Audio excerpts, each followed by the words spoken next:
اچھا یہاں میرے کچھ نوجوان ہو سکتا ہے مغالطیں پڑ جائیں، ایسا کیوں ہوا کہ حضرت عائشہ پہ الزام لگ گیا؟ صرف 2 منٹ میں بات مکمل کرتا ہوں۔ ایسا اس لیے ہوا کہ حضور علیہ السلام جب بھی کوئی سفر میں جاتے تو حضور کی 11 بیویاں تھیں، 9 ایک ساتھ رہتی تھی، کیونکہ 2 کا 11 ایک ساتھ جمع نہیں ہوئی، 9 ایک ساتھ جمع ہوئی، نکاح 11 ہوئے۔ تو حضور علیہ السلام قرعہ ڈالتے تھے، جس کا نام قرعہ میں نکلتا تھا اس کو حضور سفر میں لے جاتے تھے۔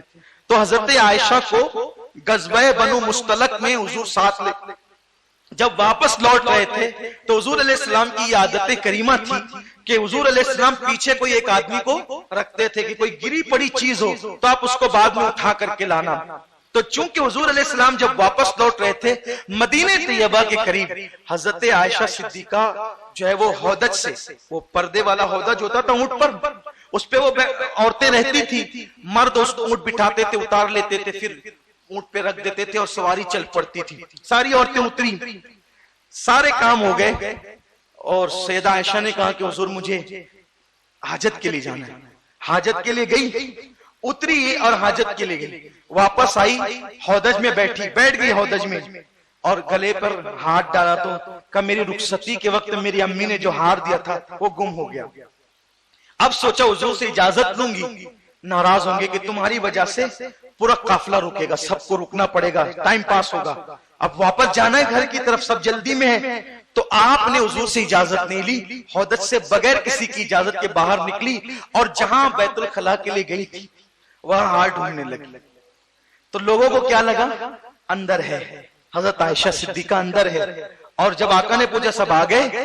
کہا جی یا رسول اللہ سب آ گئے۔ تو کہا چلو نکل پڑے۔ تو یہ آئی تو جس اونٹ کے اندر، جس اونٹ پہ آپ سواری کرتی تھی، اسی اونٹ کے نیچے وہ ہار دبا ہوا تھا۔ اونٹ گیا اور ہار مل گیا، لیکن ہار ملا تو آپ جو ہے وہ چادر لپیٹ کر، رات کا وقت تھا، چادر لپیٹ کر ایک کنارے پر جنگل میں وہاں پر بیٹھ گئی، ایک درخت سے ٹیک لگا کر کہ جب مجھے لوگ نہیں پائیں گے تو یہاں آ کر مجھ سے مل لیں گے۔ تو جب آپ چادر میں لپیٹ کر کے درخت سے ٹیک لگا کے بیٹھ گئی تو حضرت صفوان کو پیچھے چھوڑا تھا کہ کوئی گری پڑی چیز آپ اٹھا لینا۔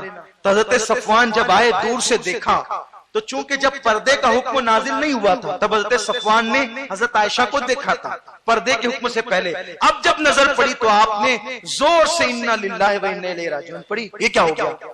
حضرت صفوان نے اونٹ بٹھایا، کوئی بات بھی نہیں کی، اتنا ادب کیا، اتنا ادب کرتے تھے۔ حضور کی بیوی جو تھی مومنوں کی ماں تھی، ہم اپنی ماؤں سے زیادہ ان ماؤں کا احترام کرتے ہیں جو حضور کی بیویاں ہیں۔ حضرت صفوان کے دل میں کتنا احترام ہوگا۔ اونٹ بٹھایا، آپ اونٹنی پہ بیٹھی اور حضرت صفوان کی رستے میں ان سے کوئی گفتگو نہیں ہوئی اور وہ لے کر کے چلے۔ اب قافلہ جا رہا تھا، جب تیزی سے لے کر کے چلے تو دور سے حضرت صفوان اونٹنی کی لگام پکڑے ہوئے اور اماں عائشہ پوری چادر میں لپٹی ہوئی بیٹھی ہوئی ہے۔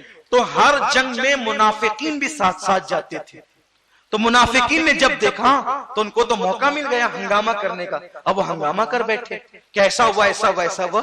حضور کو بہت تکلیف ہوئی، حضور علیہ السلام کو اتنی تکلیف ہوئی، اس سے پہلے ایسی تکلیف میں حضور علیہ السلام نہیں تھے۔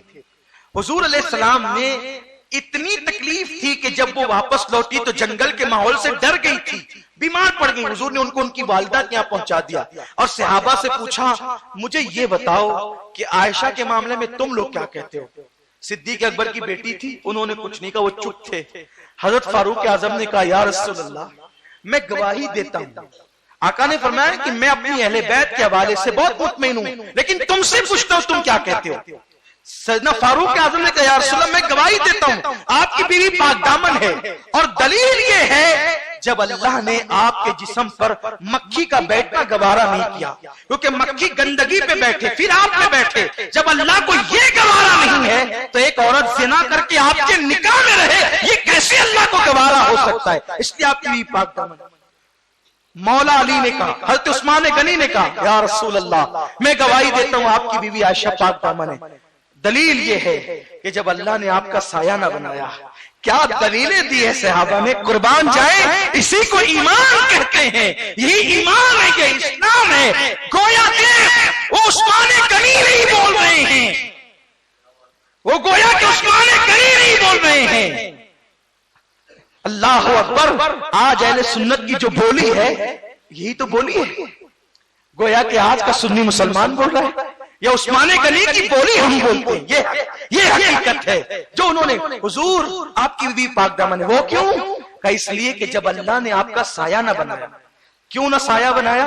اس لیے کہ اگر سایہ ہوتا تو کسی کا پیر پڑتا. ہائے ہائے کیا عشق ہے عثمان کا. عثمان غنی کا عشق کیا ہے؟ سایہ ہوتا کسی کا پیر پڑتا. اللہ نے جب سائے پر کسی کا پیر گوارا نہ کیا تو عائشہ پر اللہ کسی کا ہاتھ کیسے گوارا کر سکتا ہے؟ آپ کی پاک دامن. پھر میرے مولا کی باری آئی. وہ بول پڑا جو مولا کائنات ہے, کائنات کا مولا ہے, علی مرتضیٰ, جنہیں لوگ ماننے کے دعوے دار ہیں اور عائشہ صدیقہ کی شان میں توہین کرتے. مولا علی نے کہا حضور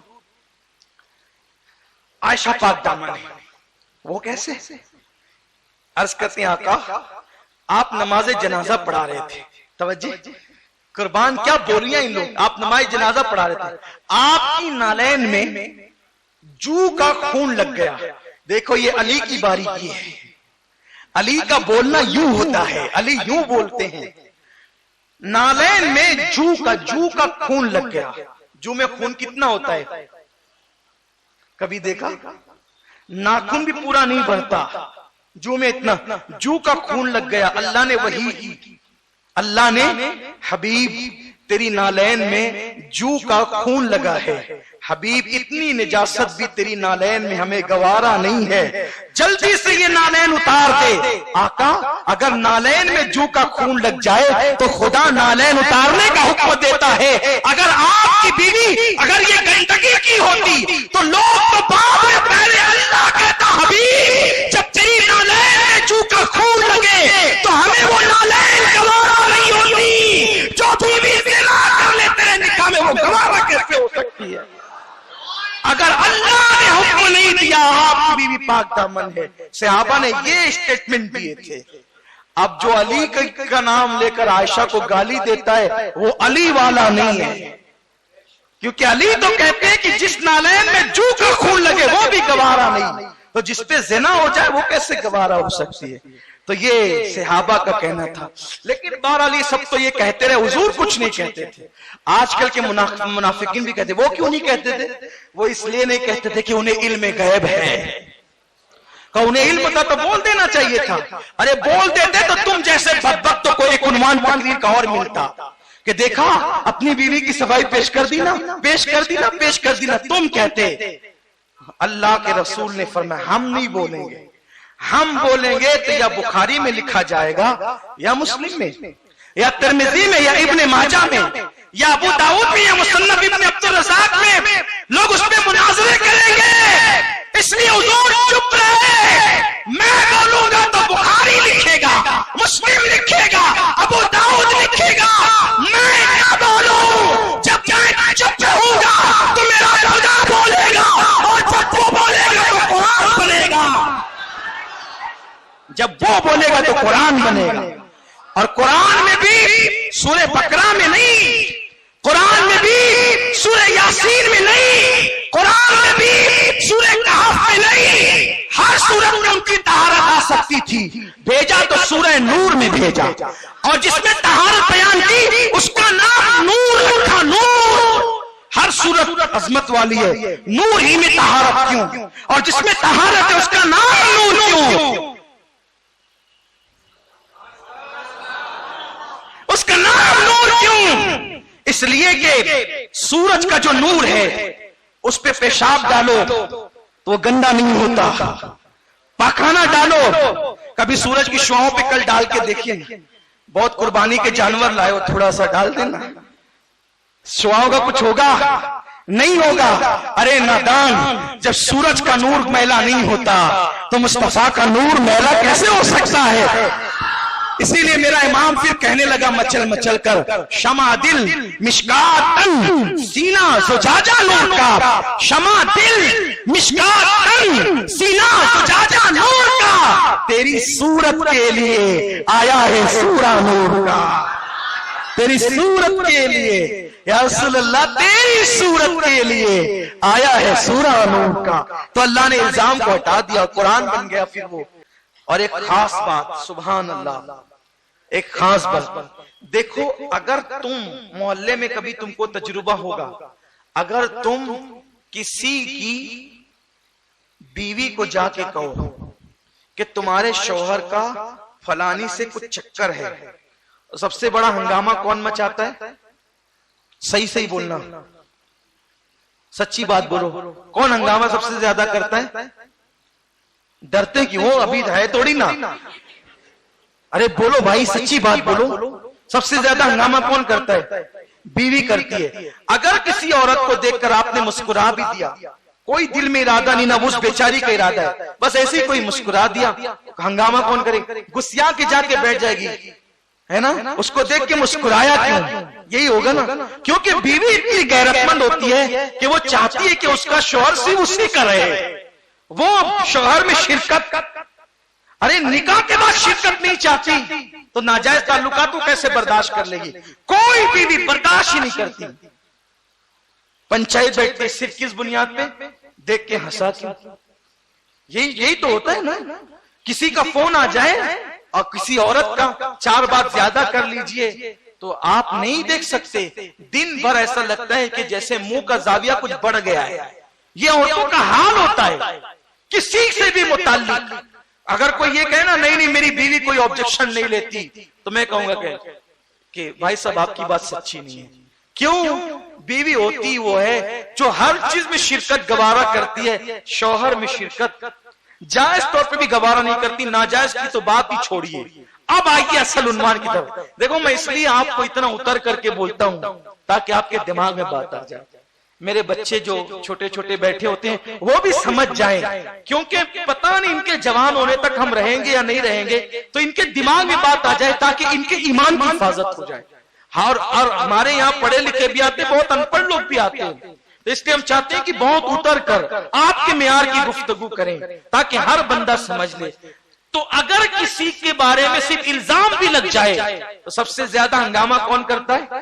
بیوی کرتی ہے۔ لیکن جب حضرت صفوان کی بیوی کو کسی نے کہا کہ تجھے کچھ پتا چلا کہ تیرے شوہر صفوان کے ساتھ عائشہ کے معاذ اللہ ناجائز تعلقات ہیں اور عائشہ کے ساتھ تیرے شوہر صفوان نے زنا کیا، معاذ اللہ، اس دور کے منافقین نے، حالانکہ یہ بات بولتے ہوئے مجھے بھی میرا کلیجہ منہ کو آتا ہے، کیونکہ وہ میری ماں کی بھی ماں ہے، میرے باپ کی ماں ہے، میری ماں ہے، تمام مومنین کی ماں ہے وہ، جسے عائشہ صدیقہ کہتے ہیں۔ لیکن چونکہ ذہن کے صفائی کے لیے ہمیں ان جملوں کو نقل کرنا پڑتا ہے مجبوراً، اللہ تبارک و تعالی ہم سب کو معاف کرے تاکہ ایمان عقیدے کی حفاظت ہو۔ صفوان کی بیوی کے پاس کسی منافق بدبخت نے جا کر کے کہا کہ تیرے شوہر نے عائشہ کے ساتھ معاذ اللہ ایسا ایسا کیا، تو صفوان کی بیوی کو کیا کرنا چاہیے تھا؟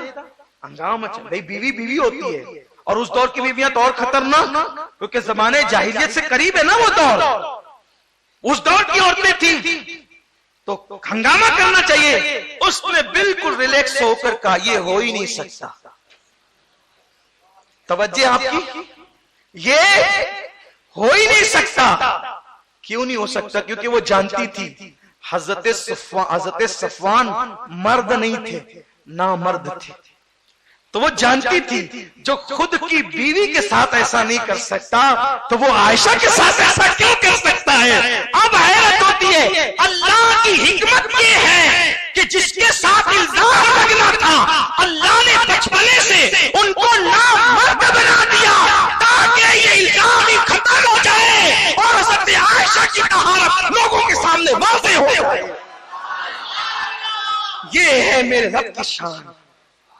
تحقیق کرنے والوں کو اللہ ایسے جواہرات عطا کرتا ہے۔ اب صفوان کو نامرد کیوں بنایا؟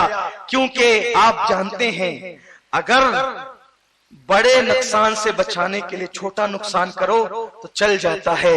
گویا کہ اللہ کی مرضی تھی صفوان تو میرے حبیب کا صحابی تو ہوگا، تجھے نامرد رکھنا گوارا ہے، حبیب پر داغ لگنا گوارا نہیں ہے، جب شان بیان ہوگی۔ لیکن صفوان قربان جائے، حضرت صفوان اللہ تعالیٰ ان پہ رحمتیں فرمائے، ان کی بیوی پہ بھی رحمتیں فرمائے، ان کی بیوی نے یہ کہا، یہ جملہ بھی کہا، کیونکہ شوہر کا عیب بھی چھپایا اور یہ جملہ بھی کہا، اگر عائشہ کی جگہ میں ہوتی تو میں بھی اس بارگاہ میں ایسی جرات نہ کرتی.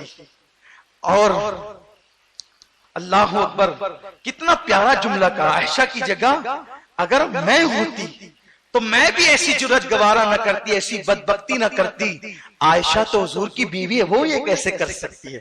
ایک طرف حضرت عائشہ پہ اعتماد کتنا، اور شوہر کا حال تو پتہ ہی تھا.